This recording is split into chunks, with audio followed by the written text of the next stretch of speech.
Hello everyone. आज का जो टॉपिक है, आज का जो टेडेक्स का टॉपिक है, इसमें जो मैंने यहाँ पे लिखा है टॉपिक वो है my dad's only advice, health is greater than career. इसमें मैं दो स्टोरीज आज आप सभी के साथ शेयर करने वाला हूँ। दोनों स्टोरीज मेरी 11th-12th के टाइम की है। आप सभी स्टूडेंट्स हो तो मैंने सोचा ऐसी चीजें बताते हैं जो आप रिलेट कर पाओ। 11th-12th मैंने कोटा से करी थी। सब जानते हैं कोटा के बारे में, सुना ही होगा। कोटा फैक्ट्री तो सभी ने देखी है, सीजन 1 सीजन 2 बिंज वॉच। तो जो 11th-12th है मेरी, वो कोटा में मेरे गुजारी थी। जेई की तैयारी करी थी और बच्चे वहां पे मेडिकल की भी तैयारी करते हैं और कुछ कुछ एग्जाम्स भी होते हैं, पर मेन जेई और मेडिकल की तैयारी होती है। तो 11th क्लास में जब मैं कोटा में गया तो एक ना ऐसे पीयर प्रेशर टाइप मेरे को फील हुआ कि यार यहाँ तो भाई बहुत ही तगड़े तगड़े लोग हैं। मैं अपने आप को सोचता था मैं 10 CGPA लेके आके पता नहीं क्या कर दिया, पर यहाँ तो मेरे से भी और ऊपर स्तर पे लोग हैं और ऊपर स्तर पे बच्चे हैं। कोई किसी ने स्टेट टॉप कर रखा है, किसी ने डिस्ट्रिक्ट टॉप कर रखा है, कोई स्कूल का टॉपर है, कोई कहीं का टॉपर है, और मैं तो सिर्फ 10 CGPA लेके बैठा हूँ।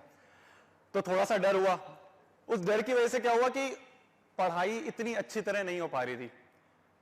जितने बच्चे मेरे को देखते होंगे यूट्यूब पे उन सबको पता होगा कि मेरी 11th जो क्लास थी वो इतनी अच्छी नहीं गई थी, क्योंकि मतलब पता ही नहीं चल रहा था यार पढ़े कैसे।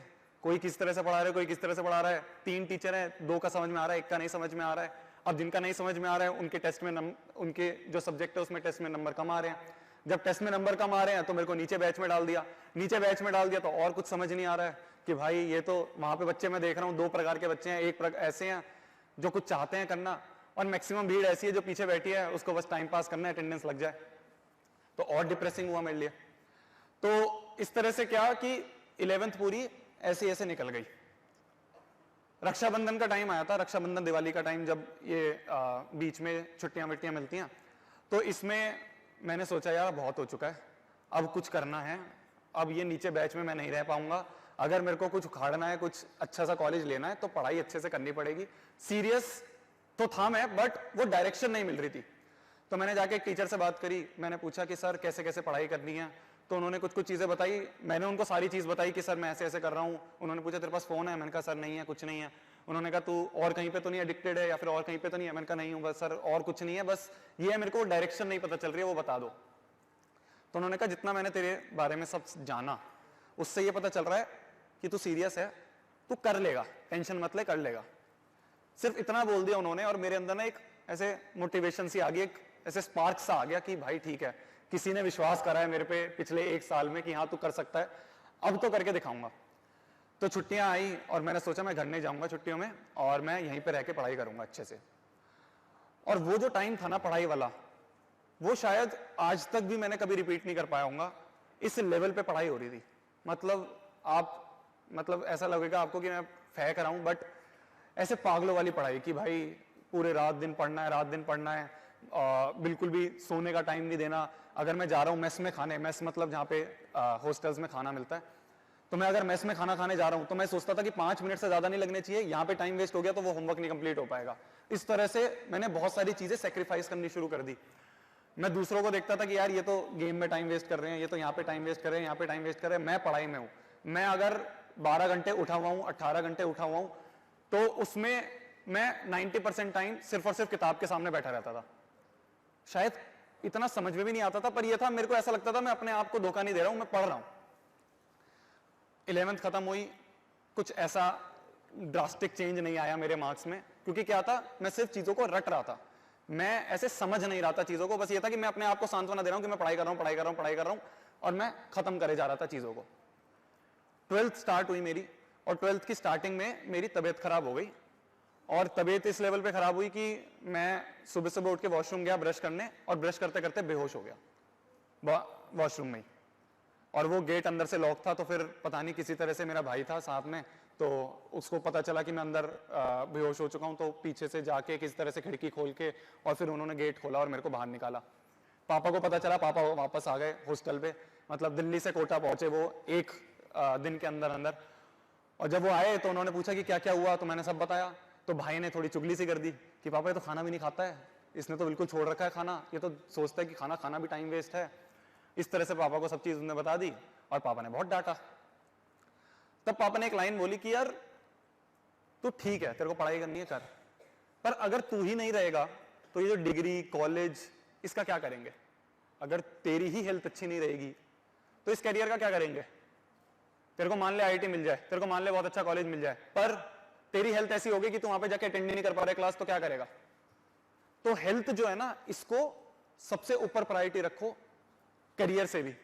अगर आप ही नहीं रहोगे, कुछ बच्चे होते हैं ना कि यार एग्जाम के टाइम में जाके बुखार हो गया है ना, हेल्थ खराब हो गई, नहीं एग्जाम दे पाए, तो आप पूरे साल रगड़ रहे हो, कुछ फायदा नहीं है ना, अगर आप एंड में जाके उस एग्जाम को अच्छे से अटेम्प्ट नहीं कर पा रहे हो। तो इसलिए हेल्थ आपकी फर्स्ट प्रायोरिटी होनी चाहिए। ये थी पहली स्टोरी। अब दूसरी स्टोरी पे आते हैं। दूसरी स्टोरी भी इसी से रिलेटेड है। जब वो फेस चल रहा था ना पूरा पागलों वाले पढ़ाई वाला, तो उसमें मैंने एक चीज और नेक्स्ट लेवल पागलों वाली करी कि मैंने कहा यार ये सोने में बहुत टाइम जाता है, ऐसा करता हूं 2 घंटे सोऊंगा, 4 घंटे पढ़ूंगा, फिर 1 घंटे सोऊंगा, फिर 4 घंटे पढ़ूंगा, फिर 1 घंटा सोऊंगा, 4 घंटे पढ़ूंगा, हो गई 4 घंटे की नींद बहुत है। इस तरह से अपनी स्लीप को मैं मेंटेन करूंगा। मैंने ये फॉलो करना शुरू करा और भाई मेरा दिमाग फट गया। मेरे को समझ नहीं आ रहा हो क्या रहा है, मेरे को कुछ समझ में नहीं आ रहा था कि मैं पढ़ क्या रहा हूँ। मैं बस ऐसे खोलता था, डेस्क पे बैठता था और कॉपी देखते देखते देखते देखते उसी पे सो जाता था। फिर कहता था अरे नहीं नहीं सोना नहीं है, सोना नहीं है, सोना नहीं है। फिर उठ जाता था। मैंने अपना जो हॉस्टल था ना उसका गेट खोल के रख रखा था कि अगर कोई यहाँ से निकल रहा है तो मेरे को उठा दे, अगर मैं सोता हुआ दिख जाऊं। मैंने गेट पे लिख रखा था कि कोई भी अगर महापुरुष मेरे को सोता हुआ देखे तो प्लीज मुझे उठा दे। तो इस तरह से चल रहा था। मैंने कहा ऐसा करते हैं यार 2 घंटे सोएंगे, 4 घंटे पढ़ेंगे, फिर 2 घंटे सोएंगे, 4 घंटे पढ़ेंगे। ये करके देखा, ये नहीं हो पाया और हालत खराब हुई। फिर मैंने कहा ऐसा करते हैं यार, मैंने सुना है कि लोग ना रात को ज्यादा प्रोडक्टिव रहते हैं, तो रात को पढ़ना शुरू करते हैं। तो मैं दिन में सोना शुरू कर दिया और रात में पढ़ना शुरू कर दिया। इससे भी मेरे को इतने अच्छे रिजल्ट्स नहीं मिले। लास्ट में मेरे को ये समझ में आ गया कि भाई जिस तरह से दुनिया चल रही है कि दिन में काम करना होता है, रात में सोना होता है, उसी तरह से कर लो। अपने आराम से 7-8 घंटे की नींद ले लो। वो जो दोस्त जो हमारे हॉस्टल में जो टॉप बैच में था, वो बंदा 7-8 घंटे की नींद ले रहा है, आराम से सो रहा है, खेल भी रहा है, खाना भी खा रहा है, और मैं सोच रहा हूं मैं 4 घंटे की नींद लेके इससे ऊपर चला जाऊंगा। इससे ऊपर कहां जाओगे, टॉप बैच है। तो मेरी ये मेंटेलिटी हो गई थी कि भाई बस जितने भी लोग हैं ना उनसे सबसे ज्यादा मैं पढ़ूं और सबसे ज्यादा मैं ही आगे करूं। ये गलत है। प्रोडक्टिव रहना ये ज्यादा अच्छा रहेगा। आप 4 घंटे की अच्छी पढ़ाई कर लो, ये अच्छा है एज कंपेयर टू आप 18-19 घंटे की पागलों वाली पढ़ाई कर रहे हो। एडिक्शन मेरे हिसाब से खाली सोशल मीडिया है ना, मोबाइल फोन, स्वीट्स और इन सब चीजों का नहीं होता है। एडिक्शन हर एक उस चीज का है जो आप एक्सेस में कर रहे हो, चाहे वो चीज अच्छी ही क्यों ना हो। पढ़ाई अच्छी चीज है, पर अगर आप उसे एक्सेस में कर रहे हो तो वो भी एडिक्शन है, वो भी कहीं ना कहीं आपको हार्म करेगी। जिम बोला जाता है कि आपको दिन में 40 मिनट से 1 घंटा करीब करना चाहिए, पर आप पूरे दिन ही जिम में बैठे रहो तो उससे क्या होगा? आपके एक दिन में बॉडी बन जाएगी? नहीं बनेगी, अगले दिन जा ही नहीं पाओगे। तो पॉइंट ये है कि एडिक्शन हर एक चीज जो आप एक्सेस में कर रहे हो वो गलत है, चाहे वो अच्छी ही क्यों ना हो। तो thank you so much, I hope आपको अच्छा लगा। Thank you.